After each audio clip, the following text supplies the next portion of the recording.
Is-servizz postali minn Malta lill-Istati Uniti tal-Amerika u t-territorju tagħha huwa sospiż b'mod temporanju.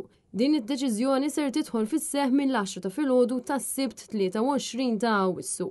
Net News tkellem maċ-Chief Operating Officer tal-Malta Post, Adrian Vassallo, illi spjegalna għaliex ittieħdet din id-deċiżjoni. Minn għada ħanwaqfu s-servizzi postali kollha lejn l-Istati Uniti, dan minħabba l-Executive Order li ħareġ il-President tal-Istati Uniti li fija tajt li mill-29 ta' Awwissu kull oġġett postali ta' valur li jasal ġewwa l-Istati Uniti ħajitħallas dazzju fuq. Qabel kien hemm threshold ta' $800 u issa dan tneħħa. Mid-29 ta' Awwissu ħajbdew jiġu iċċarġjati id-dazzju fuq kull oġġett. Kull pakkett jew oġġett indirizzat lill-Istati Uniti għandu jiġi depożitat fl-uffiċċju prinċipali tal-Malta Post li jinsab il-Marsa bejn is-7 u l-10 ta' filgħodu tas-Sibt. U kwalunkwe ittra jew dokument destinat lill-Istati Uniti ma jistgħux jibqgħu jiġu depożitati fil-kaxxi tal-posta, filwaqt li l-Malta Post ser toffri servizz speċjali. Min jixtieq jibgħat ittri jew dokumenti, dan jista' jsir permezz tas-servizz tal-MI,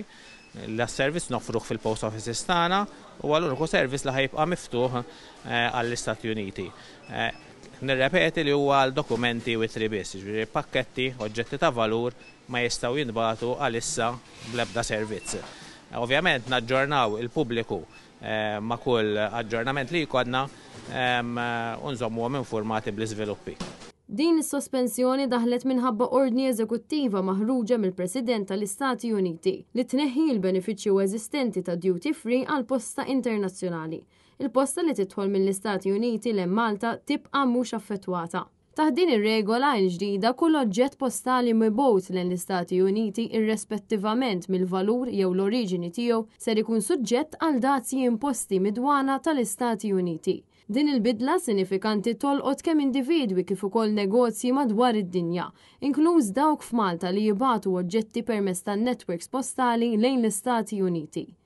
Sakemm jitqiegħed fis-seħħ proċess effettiv, il-linji tal-ajru u dawk tal-merkanzija msieħba mal-Malta Post qed jissospendu wkoll it-trasport ta' kunsinni postali iddestinati lejn l-Istati Uniti.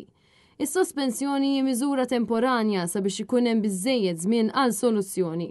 Operaturi postali madwar l-Ewropa qed jaħdmu flimkien biex jilqu dawn l-obbligi kemm jista' jkun malajr.